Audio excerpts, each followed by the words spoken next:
Welcome back. All right, so news of the day from around the NHL and the NHL world and the hockey world in general. So there's a little bit of NWHL news to discuss as well. So off the start, Jonathan Drouin of the Montreal Canadiens, it's been announced as taking an indefinite leave of absence from the team. It's been another kind of rough year for him. This is apparently for personal reasons. We never know what's going on with players off the ice. We very often will be very critical of players on the ice and what's going on, and we may not know what's going on off the ice. So hopefully, whatever has taken place where he's felt he needs to take an indefinite leave, hopefully things get better for him soon and he can return to the team and get back to doing what he does best, put up a bunch of assists and maybe pot the odd goal here and there. So hopefully things are okay with Drouin. Again, when it's an indefinite leave, we have no idea how long he's going to be out, but hopefully he takes care of what he has to and he can be back as soon as possible. Draft lottery. So if you're wondering when's the draft lottery going to take place, I'm actually kind of surprised the draft lottery is taking place as late as it is. The draft lottery will be taking place on June 2nd. So the draft lottery, apparently there were some discussions about whether or not it would be on the 3rd or on the 10th of June. And again, I'm just a little bit surprised that it's not right before the playoffs start. But June 2nd is the date. Keep in mind we do the live stream when we do the draft lottery. So we'll get that done June 2nd. So that'll be probably after the first round. Right? So probably after the first round, we'll find out who's drafting where. And remember, they're only having 2 picks that are lottery decided this year. So if your team finishes last, the lowest they could draft is 3rd. And what I can't wait for is when Seattle gets the number 1 pick in the draft lottery, or it's a team that people don't think really deserves to win the draft lottery. That's what I'm looking forward to this year. That's what I think would be entertaining. So we've already seen when people get really mad about that kind of thing, and I'm anxious to see it. And if the Rangers win it again, right? Like if the Rangers miss the playoffs and they win the draft lottery again, we'll hear a lot of comments. The one that made me chuckle was people saying, well, it's weighted differently. It was weighted heavier. If it was weighted heavier, it would not have come up. The whole idea of the lottery balls is that they're flying around in there. So the one that's weighted heavier wouldn't actually be the winner. That doesn't even work that way. But anyways, I know that theory's out there and I don't want to ruin it. But yeah, if it was heavier, if it was lighter, then you'd have something to talk about, maybe. But yeah, heavier. It's weighted different. Well, it's heavier then, right? So it's not going to... If anything, Rangers fans should be like, oh, it's weighted heavier. The NHL didn't want us to win it. That's how it should be reported. So yeah, we can start having that argument again 2nd of June and see which teams slip in the draft, and we'll all try to be surprised when the Canucks don't end up winning the lottery, because they just don't. So the NWHL, which has had its own embattlements along the way, and they've found a way to finish the season, a season which was a shortened tournament, and it's really been a challenging year for them. So I commend them for announcing that they're going to double the salary cap per team to $300,000. There's 6 teams. That means the salary cap for the league is $1.8 million. And again, we can get into the discussion of women's hockey and all that, but I think the fact they're doubling the salary cap is kind of it kind of strikes me as being a gesture towards the professional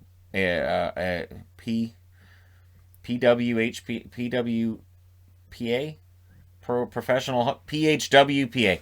See, the reason that you can get mixed up is because there's also the Professional Hockey Writers Association, which has a very similar abbreviation. So the women's union that has been not at war with the NWHL, but kind of. So while they're doing their Dream Gap tour and all this, the NWHL, I think it's kind of a good faith thing to try to bring women back in and say, we're going to try to make this business model work. And showing that they're trying to make the business model work, they're putting off Montreal's expansion team until 2022-2023 due to the current, the lockdowns, everything else that's going on. They want to make sure that when the team starts is when they can have a healthy league and everything's okay. So, yeah, doubling the cap is probably a good thing. I do hope that the union and the league sit down and they work this out, and they find a way to make this work. It doesn't work when you have two different groups with two different ideas and two different pictures of how this is going to work.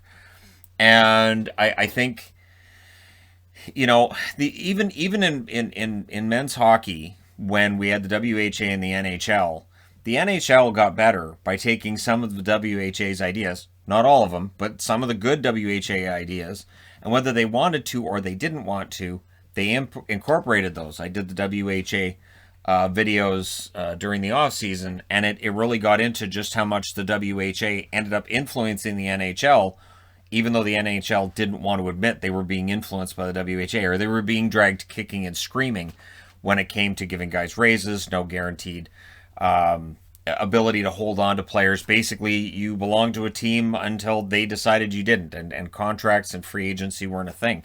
Not like we know them now. And so, the WHA came in and they threw some money around and they let guys be traded right, left, and center, and they allowed guys a lot of freedom, and the NHL kind of had to follow suit. And so hopefully the NWHL and the unions sit down and they come up with some kind of a business model that works and that allows them to become one body, and not two that are potentially competing for that same audience. So yeah, I wish them the best. I really do. I want to see women's hockey healthy and well supported and everything, and a business model that works. And it's not about, they're looking to make the same amount of money as the NHL players. No, they want a model that works, and so that's what the whole thing has been about for 2 years now.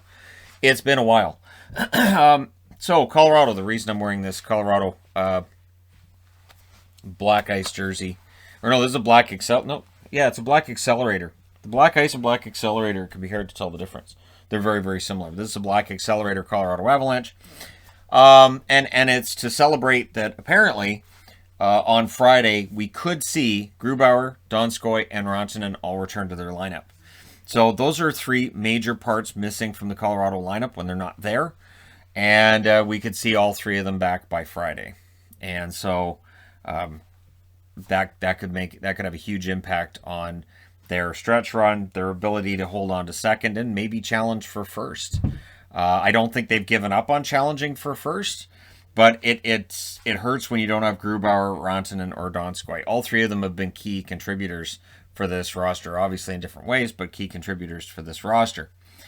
Interestingly, last night, Detroit, Joe Veleno makes his debut. He played 14 minutes and 59 seconds of hockey, and I thought he looked okay. In what I saw of the game, I thought he looked good. And again, he was a player that was kind of highly looked at in that draft class, and then he just dropped. And he took offense to having dropped in that draft class, and he wants to prove him wrong. For teams that passed on him, he wants to prove that they made a mistake. And so, game one, decent enough audition. We'll see how he does in game two and how he does for the rest of the season. Detroit has a lot of good young talent coming up. Detroit and Ottawa are going to be fascinating to watch over the next couple of years just because of the amount of young talent coming up. Colton Parayko, considered a game-time decision for the St. Louis Blues, while Dunn is still out. Makes a huge difference when Parayko's in the lineup. Either way, it's being reported that St. Louis is still likely to go with 11 forwards and 7 defensemen when they play tonight. And it's interesting how common that is now. The first time that I saw a team go with 7 defensemen, 11 forwards, it just seemed so bizarre to me. But now, it makes some sense. And again, if you're worried about an injury in game, probably more worried about an injury on the back end, because then you're down to 5 defensemen, right? Rather than being down to 11 forwards. So 11 and 7, I think, makes sense from that perspective. And you can mess around with your defensive pairings as well in game. So hopefully Parayko comes back and plays. He's one of my favorite Blues. And hopefully he has a healthy run at the end here and we see St. Louis in the playoffs. Because if it's St. Louis against Vegas in the playoffs, I think that series could be fantastic. If it's St. Louis and Colorado in the playoffs, that could be an amazing series as well. And we'll see what happens. I would say St. Louis and Minnesota, but if Minnesota gets there, it's probably going to be at the expense of St. Louis, and then that might knock St. Louis out of the playoffs. So we'll see. So back to the TV offer, the TV contract in the U.S. Apparently NBC's final offer, according to Elliot Friedman, was $100 million. Now, there's a reason NBC would drop it, because they were paying $200 million for the rights. Well, as far as they're concerned, the rights are now cut in half. They're only going to get 42.9% of the Stanley Cup Finals because they're going to get 3 out of 7. So they don't see any reason to pay $200 million, the same amount they were paying this year, for what's less than half of what they had this year. So they made the $100 million offer. Apparently, Bettman met with the head of Comcast to try to work this out, and there was just no working it out. And then ESPN and Turner combined now give the NHL $650 million a year. And just for the sake of comparison, the NFL recently sold 11 years of their rights for $110 billion. I find it funny because every now and then I'll see people saying, well, the NFL's going down. The NFL's in trouble, or the NBA's in trouble. Not according to their TV deals, they're not. And that's 11 years, $110 billion. That's a ridiculous amount of money. That's $11 billion a year in TV rights. So not too shabby. And so for the NHL to get $650 million a year, it's less than 10% of what the NFL's getting. It sounds about right on the American side of the things. So, kudos to the NFL for getting all the money. So, good on them. I also want to talk about the playoff matchups. I'm going to jump over this. I'm going to end on this. Current playoff matchups in the NHL are Washington versus Boston, Pittsburgh versus the New York Islanders in the East. Those series, both of them would be, I would think, really, really fascinating to watch. 4 different teams, 4 different styles there.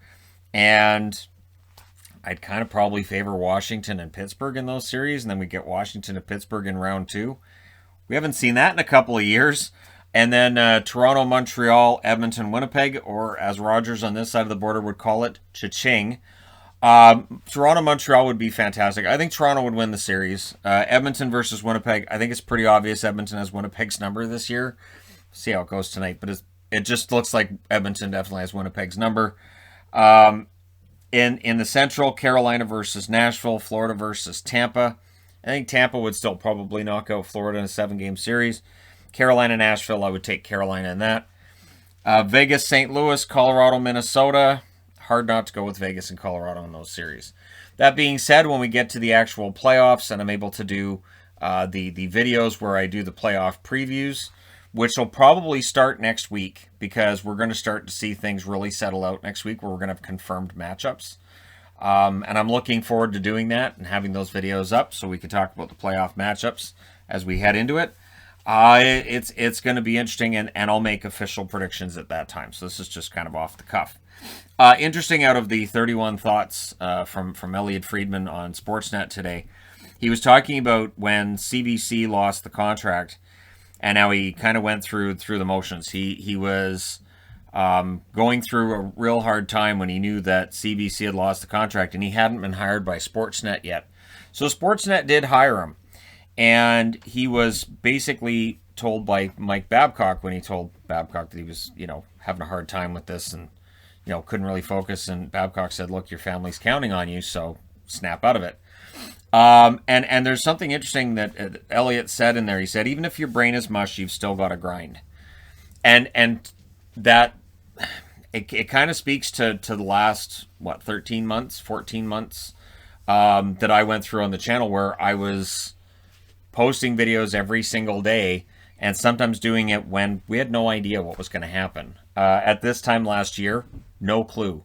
And I look at the numbers and, the amount of views and the amount of revenue and everything. It was all about 30% of what I'm getting now. And normal numbers, they were nowhere near that. But it was important to keep grinding every day. It was important to make sure I did videos every day. It was important to make sure that routine was still in place. And I think it was important for me. And I know it was important for other people as well. And so while, there are still days where before and after the camera on, I might be having, an absolute meltdown during the day. But as soon as the camera's on, that doesn't happen. You have to make sure. And then you kind of have to speak with certainty as well. And I know that may come across as, oh, this guy thinks he knows everything. No, it's just it's different when I'm making a video about something from when I'm actually just having a conversation with somebody about hockey, where I'll be a far, far, far more wishy-washy if I'm having a conversation with somebody in person. But when you're doing a video, it's important to go, okay, this is good, this is good, this, and and to speak with some level of certainty, even where there may not be a whole lot, because otherwise it just comes across as very, very wishy-washy. And it's not a conversation where I'm talking to you, you're talking back to me. I know there are people who may yell at the camera. I do it with the TV here and there. I can't hear you though. So it's totally different than a conversation, and so I approach it as I think most YouTubers do, where you have to speak with a certain level of certainty, even though, again, if you're having a conversation with somebody, it just becomes a back and forth, and it's a totally different experience. It's one of the reasons why when this channel started out, I had the idea of having a co-host. There were 2 people I had in mind, and it just didn't end up working out that I had a co-host. And at some point in time, I'm not opposed to that, but at this point in time, you know, the way things are going and the way things are right now, it's fine as is. And yeah, so that quote spoke to me. The whole "if your brain is mush, you got to keep grinding." Yes, that's important. And the right people are always watching. And he said that because, you know, Sportsnet eventually hired him. And that's something I have to think of as well. And I mentioned it in the video yesterday with the idea that, you know, I've learned that there may be hockey players that watch videos of mine. I've met former hockey players who watch my videos, and it's humbling. So yeah, the right people are always watching. That's a very true quote, and yeah, Elliot's positivity is greatly appreciated. So there you go. If you haven't checked out his 31 thoughts this week, there's some interesting stuff in there.